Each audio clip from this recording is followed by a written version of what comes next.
Good morning, Yusek. I would like to get your statement lang po on yesterday's comment po of the Alliance of Concerned Teachers saying that your statement yesterday regarding the Ateneo de Zamboanga incident to teachers was reckless and insulting daw po. Ano pong reaction niyo po dun? Okay, gusto lang po natin ipaliwanag at mukhang nagkakaroon po ng misconception, misinterpretation, misunderstanding sa ating nabanggit kahapon. Unang-una ay wala po tayong sinisisi na mga guro. Ito ay pagpapaalala sa ating mga kagalang-galang na mga guro kung ano po ang kanilang malaking role bilang tagahubog ng magandang kaugalian, lalong-lalo na sa mga kabataan. Ang ating pong sinabi ay ito po. Dapat na ang mga kabataan natin ay naggagabayan. Hindi lamang ng kanilang mga magulang, kundi sa kanila mismong paaralan. Tama naman po yun. At wala itong pagsisinungaling. At ito rin po ang ating nabanggit. Minsan na pong nakita, mismo ang ibang guro ay lumalabag sa itong klase ng moralidad. Sila minsan ay nagtuturo sa kanilang mga estudyante kung paano maging walang modo, lalong-lalo na sa mga nakakatanda o sa ibang tao. So, kung sila man ay mayroong naramdaman na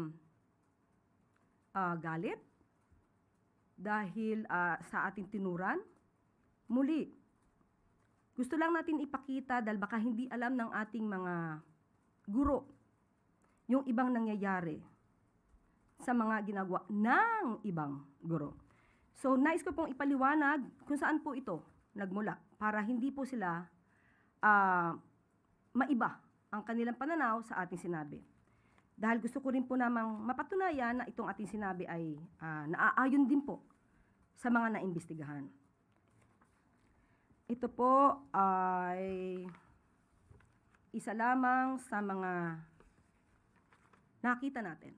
At ito naman ay nabalita na rin po. Ito ay patungkol sa nangyari, naganap sa Davao City,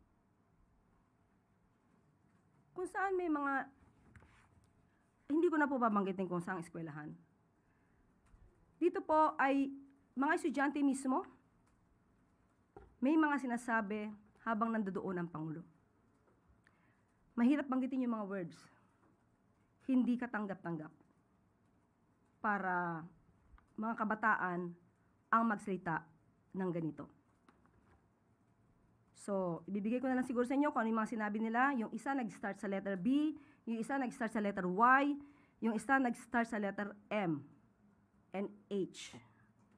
So, mga salitang hindi sana namumutawi sa ating mga kabataan. Ako mismo ang nagkipag-ugnayan kay Secretary Sani Angara patungkol po dito. At nung una po ay nagkaroon ng pag-deny ang pamunuan.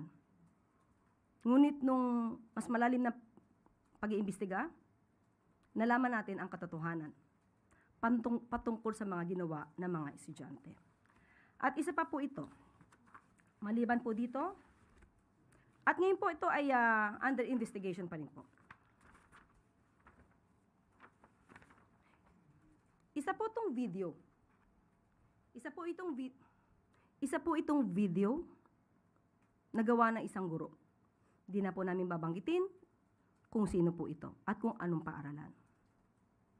Dito po, mismong estudyante niya, ang tinuruan niya ng mga salitang mapang-insulto. At ako rin po ang nakipag-ugnayan mismo kay Secretary Sani Angara upang ito ay ma-call out, malaman kung ang video na ito ay verified, kung totoo. At umamin po ang guro na totoo niyang ginawa. At siya po ay nagbigay ng paumanhin. At sa ngayon po, ang kasong ito, meron na pong kaso ng administrative case laban sa nasabing guro. Muli, bilang respeto, hindi na po natin babanggitin ang pangalan po niya. At dahil po dyan, sa pangyaring yan, ay naglabas po ng reminder on responsible use of social media by all DepEd personnel. Ito po ay nilabas noong August 11, 2026 ng DepEd mismo. Kung saan sinasabi, this office has received reports of social media posts involving teachers and other school personnel that professionalism expected of DepEd personnel. So may mga lumabag po sa mga tamang kaugalian na nakikita ng kanila mismo mga estudyante. So nauunawaan po natin kung saan po nanggagaling ang ating mga guro, pero wag po nila sanang masamain kung atin lamang nire-remind at pinapaalalahanan na muli na napakalaki po ng inyong role bilang pangalawang magulang sa ating mga kabataan at hindi ko po kailanman hindi bibigyang galang ang mga guro. Dahil ang aking ina, hindi pa po ako pinapanganak, ay isang public school teacher sa Malolos, Marcelo H. Del Pilar High School. Hanggang siya ay namayapa, nanatili po siyang guro. So muli, nais lamang po nating ipakita sa mga guro na hindi po kayo lahat, hindi po kayo sinisisi. Ito ay pagpapaalala. At sa mga ganito po, kung meron po kayo nakikitang inyong mga kasamahan na maaaring lumalabag sa alintuntunin para sa mas magandang pagtuturo sa ating mga kabataan, ay kayo na po rin ang tumulong sa ating pamahalaan. At ito rin po ay makakatulong sa ating mga kabataan. Hindi po natin to pwedeng hindi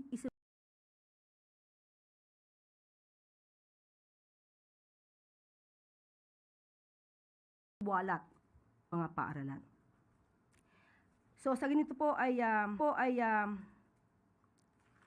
nais po nating sabihin sa ating mga guro, napakalaki po ng inyong mga katungkulan para sa paghubog na magandang kaugalian, magandang asal or magandang attitude sa ating mga kabataan. At sa ACT Teachers Party List, hindi po ito paninisi. Sana ilagay po natin sa tamang konteksto ang aking sinabi. Hindi ito pag-atake sa mga guro. So, simple lamang po, ang ating mga guro, maaari po nating turuan ang ating mga estudyante kung paano magbigay ng tamang pagpapahayag. Kung meron silang sasabihin against the government, karapatan po yan. Pero iba po ang pagtuturo ng freedom of expression at iba rin po ang pagtuturo kung paano ito isasagawa ng walang pang-iinsulto at walang pakita ng maling pag-uugali. So kahit sino po ang ating maging presidente, ito pong aral nito ay dapat na manatili sa atin. So siguro tanungin na lang po natin ang ACT Party or ACT Teachers Party List. Sa ganitong naipakita natin na nangyari na mga paglabag ng ibang mga guro, hindi po lahat hindi ko never kung sinabi na lahat. Ano po ba kaya ang nagawa nila para mas maiangat natin ang tamang kaugalian sa ating mga kabataan? Tingnan po natin kung nakundi na ba nila itong mga isang teacher, yung ibang mga teachers na nagsagawa ng ganitong pagtuturo ng maling asal sa ating mga estudyante. So muli, ang mga teachers po, iginagalang po natin yan. Malamang ay nagkaroon lamang po ng misinterpretation dahil yung nagpalabas ng opinyon ay malino po agad. Dahil sinabi na sinisisi po natin ang mga guro. Hindi po kailanman natin sisisiyan ng mga guro. Ito ay isang paalala lamang. At pati naman po, ang DepEd ay meron din po silang mensahe patungkol po dito.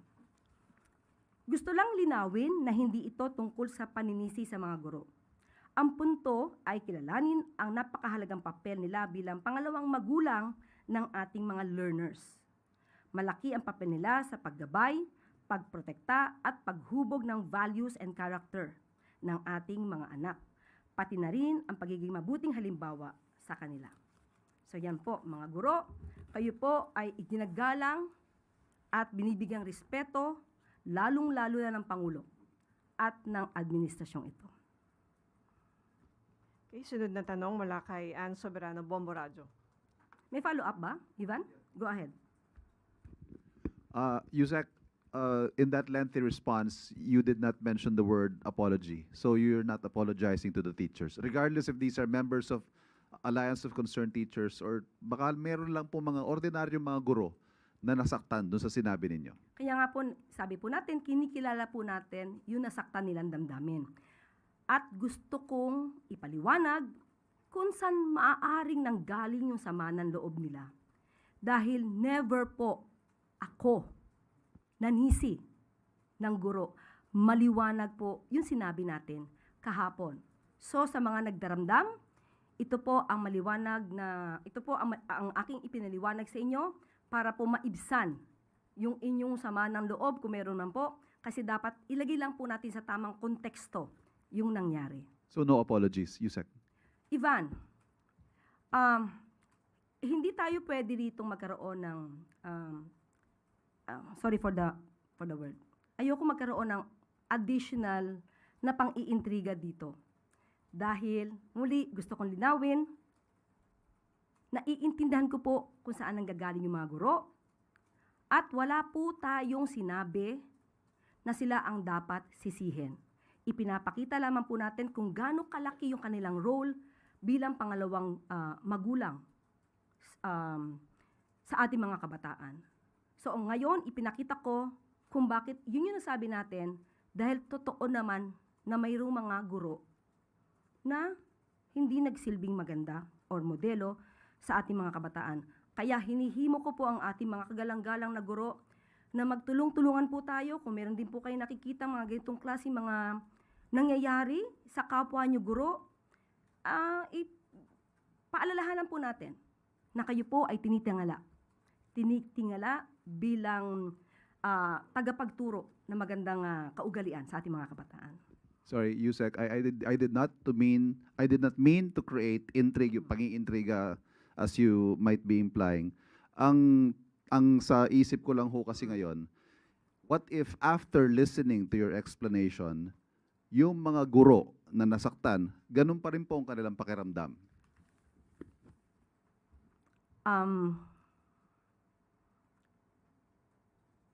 Iniisip ko, saan ba dapat nasabihin kong mali ako? Sa ngayon po, saan iniisip ko dahil maliwanag yung aking pagkakasabi, nagkaroon lang na maling konteksto nung sinabi ng ACT Party List or ACT Teachers na sinisisi ko ang mga guro. Wala po akong sinabi na sila ang may kasalanan. Kahit ulit-ulitin po nila yung ating sinabi, yan po ay pagpapaalala lamang na sila po ay mga iginagalang na guro na maghuhubog ng tamang kaugalian sa ating mga kabataan. So, siguro po ang dapat na magbigay ng paumanhin ay yung bigay ng maling konteksto sa ating sinabi. Dahil marami nagsasabi na walang guro na nagturo ng mali.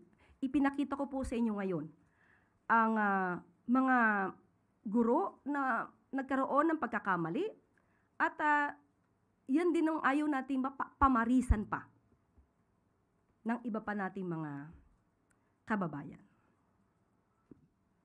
Ann Soberano. Yusek, good afternoon.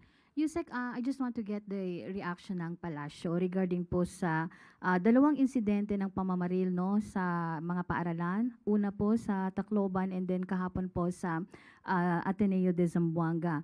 May mga naglalabas po, may lumalabas po na nagdulot ito ng pangamba tungkol sa posibleng copycat effect, Yusek. So ano po yung reaksyon ng Palasyo dito at may natanggap na po ba ang Palasyo na assessment mula sa PNP or DepEd kung may iba pang mga credible na banta sa mga paaralan?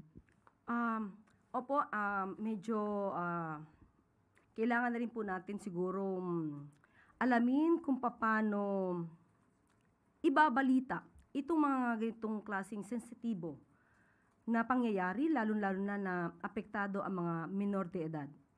May nakapagsabi na rin na dapat din tayong maging maingat sa paglalahad at baka nga pamarisan dahil isipin ng mga kabataan na sa ganung edad ay wala namang maaaring makulong. Hindi po kasi ito ang dapat na talagang naituturo natin sa ating mga kabataan.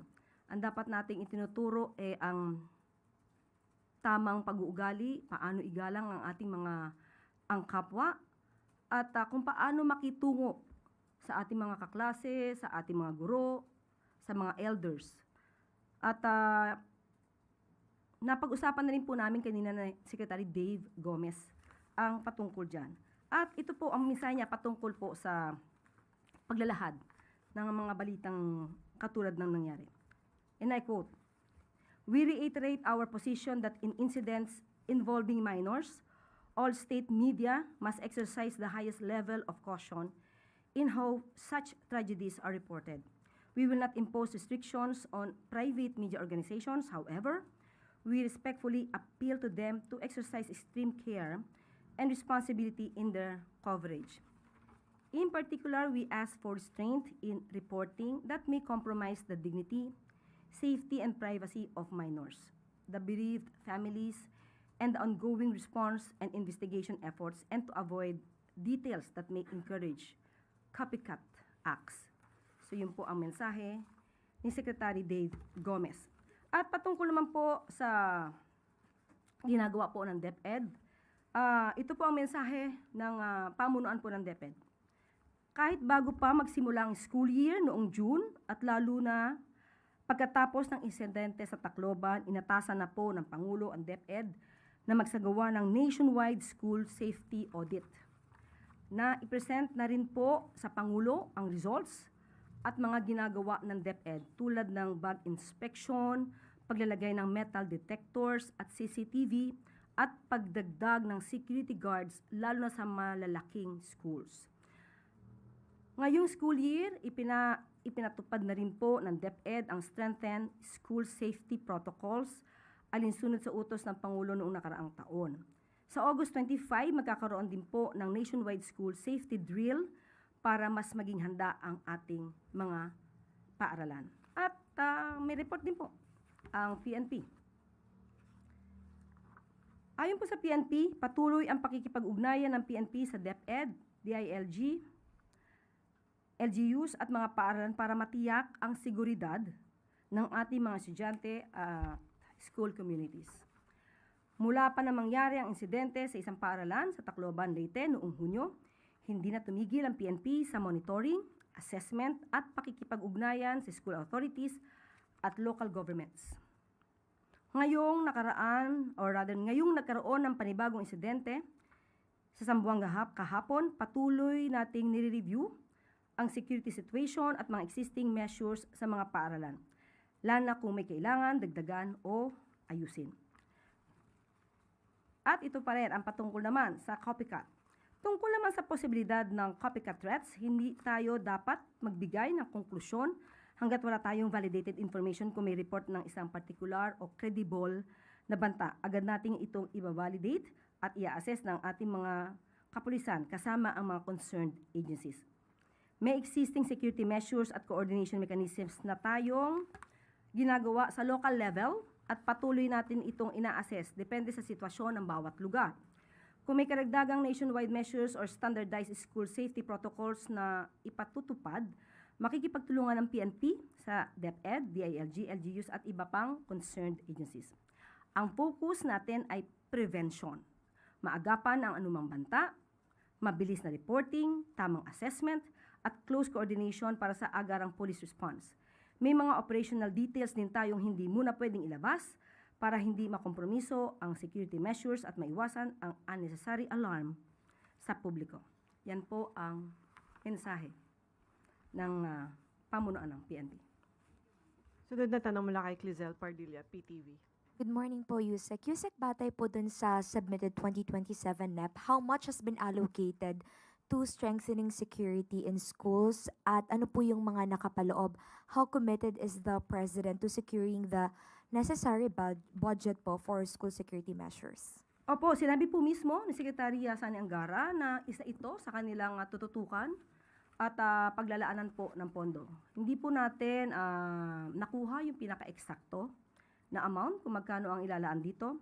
Pero ayon na rin po sa DBM, the proposed fiscal year 2027 national budget provides funding that schools may use for security requirements as part of their regular operations.